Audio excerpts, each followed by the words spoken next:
எனது மரியாதைக்குரிய நண்பர் கேப்டன் எஸ்பி குட்டி உள்ளிட்ட அனைவருக்கும் எனது வணக்கம். இன்று நள்ளிரவு, நாளை விடிகாலை பாரத நாடு மாத்திரமல்லாமல் உலகம் முழுவதும் வாழ்ந்து கொண்டிருக்கிற இந்தியர்கள் மகிழ்ச்சியோடு கொண்டாடக்கூடிய சுதந்திர தினத்தில் 70 ஆண்டுகளை நிறைவு செய்திருக்கிற இந்த சுதந்திர தினத்தில் நாமும் நம்மை இணைத்து கொண்டு சுதந்திர தினத்தை கொண்டாடுவோம் என்று சொல்லி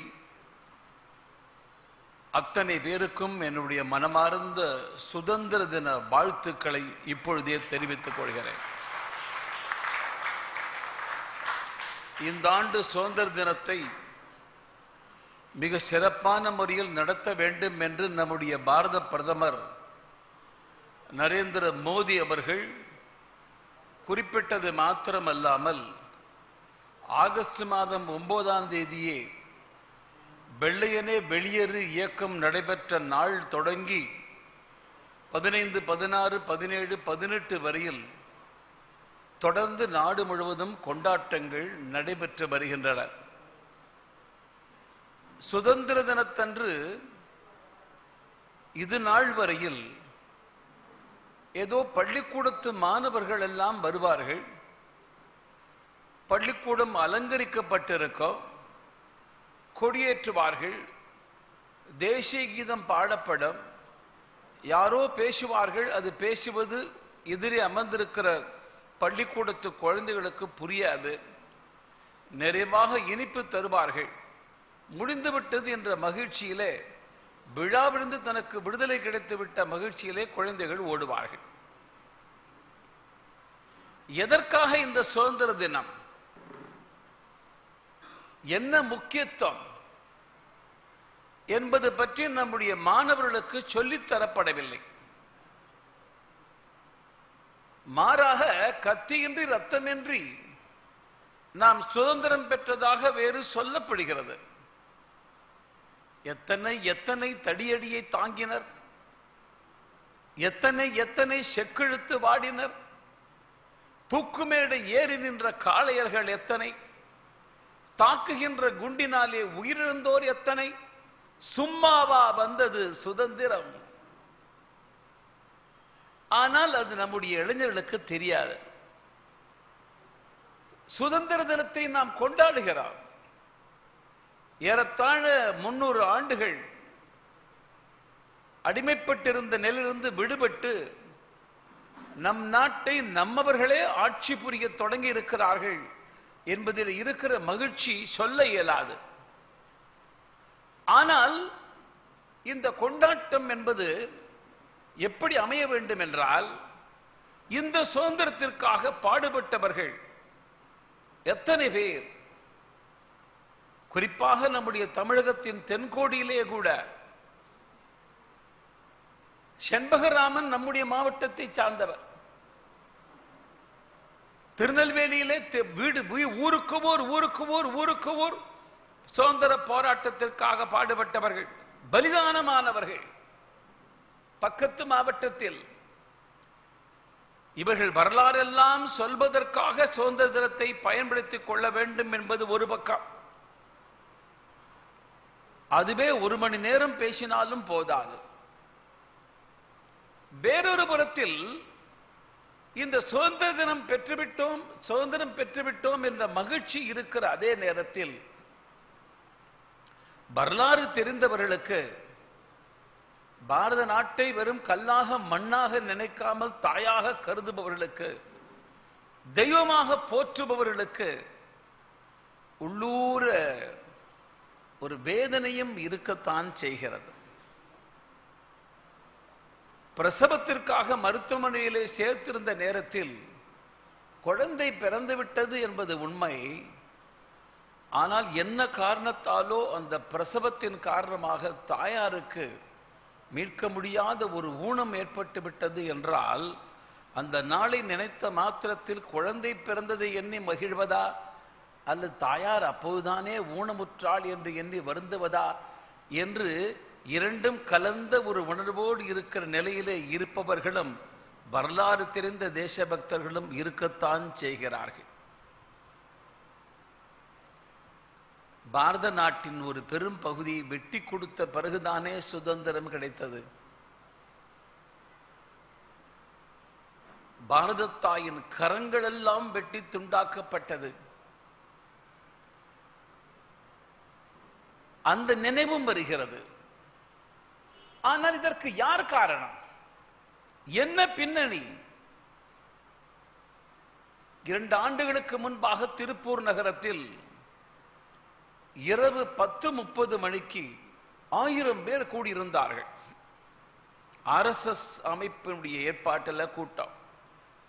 தொழிலாளர்கள் எல்லோரும் வீடு வேலையெல்லாம் முடிந்து உணவறிந்து விட்டு வந்து விட்டார்கள். திரைப்படத்திற்கு போகிற பழக்கம் இருப்பவன் 2வது காட்சிக்கு வருவது போல வந்து விட்டார்கள். என்னை அழைத்திருந்தார்கள். பாரத நாடு எதனால் இப்படி துண்டாயிற்று என்கின்ற பிரிவினை வரலாறு சொல்ல சொன்னார்கள். நான் ஒரு 1.5 மணி நேரம் பேசினேன். 12:30 மணி 12:45 முடியும் பொழுது தேசிய கீதம் பாடி அன்றைய தினம் சுதந்திர தினத்தை அப்படி கொண்டாடினார்கள் திருப்பூர் மக்கள். நாகர்கோவிலில் கூட அப்படி ஒரு நிகழ்ச்சி ஏதேனும் ஒரு ஆண்டு ஏற்பாடு செய்யலாம். அது தெரிந்து கொள்ள வேண்டியது வரலாறு. யாரெல்லாம் சுதந்திரத்திற்கு பாடுபட்டார்கள்? ஒரு புறத்தில் மகாத்மா காந்திஜியின் தலைமையேற்ற அகிம்சைவாதிகள், மற்றொரு புறத்தில் ஆயுதம் ஏந்தி அடித்து கறக்கிற மாட்டை அடித்துத்தான் கறக்க வேண்டும் என்ற சிந்தாந்தியோட திலகரை குருவாக ஏற்றுக்கொண்ட புரட்சிவாதிகள். இது ஒருபுறம் சொல்கின்ற அதே நேரத்தில் பிரிவினைக்கு முக்கியமான காரணம் என்ன, பின்னணி என்ன, அதுவும் தனியாக சொல்லியாக வேண்டாம். மூன்றாவதாக ஒரு விஷயம் இருக்கிறது. அதுதான் இன்றைய விழாவினுடைய முக்கியமான தலைப்பு. நாடு விடுதலையாகிறது, அதற்கு முன்பாக பிரிவினை ஆகிறது. நாடு விடுதலையான பிறகு அல்லது விடுதலையான காலகட்டத்தில் பாரத நாட்டின் ஒரு பகுதியாக சிகரமாக இருக்கிற காஷ்மீரம் அது எந்த நிலையில் இருந்தது என்பதை பற்றி நான் என்ன விளக்கி சொன்னாலும் உங்களை புரிய வைக்க முடியாது. கேப்டன் SP குட்டி காஷ்மீர் இந்தியாவுக்கே என்று எழுதியிருக்கிற இந்த புத்தகம் நாம் ஒவ்வொருவரும் காசு கொடுத்து வாங்கி வீட்டிலே நாம் படித்தது மாத்திரமல்லாமல் நம்முடைய குழந்தைகளை படிக்க சொல்ல வேண்டாம். இராணுவத்திலே பணிபுரிந்த அனுபவம் இருக்கிற காரணத்தால் அந்த இராணுவ வீரர்கள், இராணுவ தலைமைகள், தளபதிகள் என்னென்னெல்லாம் இன்னலுற்றார்கள் என்பதை பற்றியெல்லாம் அவர் விவரித்து சொல்கிறார். இது தலைவர்கள் செய்த தியாகத்தை பற்றிய புத்தகம் அல்ல, அல்லது தலைவர்கள் செய்த துரோகத்தை சொல்கின்ற புத்தகமும் அல்ல. இது சாதாரண மக்கள் பட்ட கஷ்டம், அதிலிருந்து மீட்பதற்காக நம்முடைய இராணுவ வீரர்கள் செய்த முயற்சி, அவருடைய தீரம், தியாகம், அதுதான் இந்த புத்தகத்தில் முக்கியமாக இடம்பெறுகிறது. முன்னூரிலே குறிப்பிட்டிருக்கிறேன். வேகமாக படிக்க இயலாத அளவுக்கு அவ்வப்பொழுது கண்ணீர் பொங்கி பொங்கி என் கண்களை மறைக்கின்ற நேரத்தில் இதை விட்டுவிட்டுத்தான் படிக்க முடிந்தது. அவ்வளவு அருமையான புத்தகம் இந்த புத்தகம். எனவே இந்த புத்தகத்தை ஒரு முறை இங்கு அறிமுகம் செய்து வைப்பதற்காக வர வேண்டும் என்று சொன்ன பொழுது நான் வந்ததற்கு காரணம், SP குட்டி அவர்களை தெரியாதவர்கள் குமரி மாவட்டத்தில் இல்லை. மனதிலே பட்டதை பட்டென்று சொல்லிவிடுவார். நான் கூட ஏதேனும் செய்வது அவருக்கு பொறுக்கவில்லை என்றால் உடனே நேரடியாக சொல்லக்கூடிய மனது அவருக்கு இருக்கிறது. அவர் எப்படிப்பட்டவர் என்று தெரிந்த காரணத்தால் நாமும் அதை பொருட்படுத்துவதில்லை. காரணம், அவருடைய உள்ளம் நல்ல உள்ளம், அப்பழுக்கற்ற தீவிரமான தேசபக்த உள்ளம் என்கின்ற காரணத்தால் SP குட்டி இன்றளவும் மதிக்கப்படுகிறார், என்றும் மதிக்கப்படுவார். அதனால அவருக்காக அல்ல, மாத்திரமல்ல, அவர் இராணுவத்தில் பணிபுரிந்தவர், அது மாத்திரமல்ல, தேசத்தின் வரலாற்றை பதிவு செய்திருக்கிறார். அதிலே குறிப்பிட்டிருக்கிற வடக்கே கோடியிலே இருக்கிற காஷ்மீரிலே பட்ட அவஸ்தையை தென்கோடியிலே இருக்கிற தமிழன் பதிவு செய்திருக்கிறார். இது எவ்வளவு பொருத்தம் பாருங்கள். பாரத தாயின் பாதமலராக இருக்கிற குமரி மாவட்டத்தில் இருந்து கொண்டு பாரத தாயின் நெற்றியிலே மங்களமாய் வைத்ததொரு குங்கும திலகம் தானே காஷ்மீரம் என்று ஒரு பாடல் பாடி இருக்கிறானே, அதுபோல அந்த பகுதியை பற்றி எழுதியிருக்கிறார். ரத்தத்தால் தோய்ந்த குங்குமம் அந்த காஷ்மீரத்தில் இருக்கிறது. இதுதான், இதுல என்ன காஷ்மீரை பற்றி தெரிந்து என்ன ஆக போகிறது என்கின்ற சந்தேகம் சில பேருக்கு இருக்கலாம். ஒன்றை புரிந்து கொள்ளுங்கள், மண்டக்காடு சம்பவம் மறக்க முடியாத சம்பவம். தமிழ்நாட்டு வரலாற்றில், குமரி மாவட்டத்து வரலாற்றில் ஒரு திருப்புமுனை ஏற்படுத்திய சம்பவம் என்பது கூட உண்மை. ஆனால் இந்த மாவட்டத்து மக்கள் பட்ட அவதிக்கு பிறகு இவர்களுக்கு நிவாரணமாக பல மாகாணத்திலிருந்து பொருள்கள் வந்தன. சிலர்கள் அரிசி கோதுமை அனுப்பினார்கள், சில பேர் தையல் மிஷன்கள் அனுப்பினார்கள். அனுப்பியவர்கள் எவரும் தென் மாநிலங்களை சார்ந்தவர்கள் அல்ல, வடகோடி மாநிலத்தை சார்ந்தவர்கள் அனுப்பி வைத்திருந்தார்கள். பாதிக்கப்பட்டது கன்னியாகுமரி மாவட்டம் தானே என்கின்ற உணர்வு உத்தரப்பிரதேசத்துக்கோ பஞ்சாபுக்கோ காஷ்மீருக்கோ இல்லை. அதே போல காஷ்மீரம் தானே பாதிக்கப்பட்டது என்கின்ற உணர்வு குமரி மாவட்டத்து மக்களுக்கும் இருக்கக்கூடாது. பாரத தாய் என்பவள் மனித சரீரம் போல, அதை விட சரியான உதாரணம் சொல்ல முடியாது. திரைப்படத்திற்கு போக வேண்டும் என்று விரும்புகிறோம். இப்பெல்லாம் தெருவுக்கு தெரு தியேட்டர் வந்திருக்கிறது. முன்னெல்லாம் 3 கிலோமீட்டர் நடந்து ஊருக்கு வெளியே தியேட்டருக்கு போகணும். கால், நான் ஏன் உன்னை சுமந்து கொண்டு வர வேண்டும்? எனக்கு படம் தெரியாது, நாற்காலிக்கு கீழே நான் இருப்பேன், நீ பார்க்கறதுக்கு நான் தூக்கிட்டு வரணுமா என்று கண்ணை பார்த்து கால் கேட்பதில்லை. சுமந்து கொண்டு வருகிறது, தேவேன் இருக்கிறது, கண்டாம் பார்க்கிறது. திரைப்படம் முடிவதற்குள் இருட்டி விடுகிறது. திரும்பி வரும்பொழுது கண் இடுக்கி கொண்டு கீழே பார்க்கிறது. என்ன பார்க்கிறாய்? இல்லை, எங்காவது கல் இருக்கிறதா, முள் இருக்கிறதா? இருந்தால் என்ன? தரையில கல் இருந்தால் கண்ணையா குத்த போகிறது? இல்லை, காலை அது குத்தி தடுத்து விடக்கூடாது என்று படம் முடிந்த பிறகு கண் கஷ்டப்படுகிறது. திரைப்படத்திற்கு போகும் காலுக்காக கண்ணும், வெளியே வந்த பிறகு காலுக்காக கண்ணும் கஷ்டப்படுகிறது. இதுதான் ஓர் உடம்பு என்பதற்கு அடையாளமாக இருக்குமானால், குமரி மாவட்டம் பாதிக்கப்பட்டால் காஷ்மீர் ஆர்த்தழும், காஷ்மீரம் பாதிக்கப்பட்டால் குமரி ஆர்த்தழும். அதற்காகத்தான் இந்த கூட்டம். காஷ்மீரை பற்றி விரிவாக நம்முடைய எஸ்பி குட்டி அவர்கள் சொல்லிவிட்டார்கள். நான் குறித்து வைத்திருக்கிற எல்லா விதமான குறிப்புகளும் அவர் பேசி முடித்தவைகள். ஆனாலும் ஒரு முறை நினைவுபடுத்திக் கொள்வதற்காக கோர்வையாக ஒரு சில நேரத்தில் சொன்ன கருத்தே நான் மீண்டும் சொல்ல நேர்ந்தாலும் கூட என்னை நானே சமாதானப்படுத்திக் கொள்வேன். தமிழனுக்கு ஒரு தடவைக்கு 2 தடவை சொன்னாதான் புரியும் என்று அந்த வகையில் சில விஷயங்களை முன்வைக்க விரும்புகின்றேன். இது என்று தோன்றியது என்று எவராலும் சொல்ல இயலாத பூமி இந்த பூமி.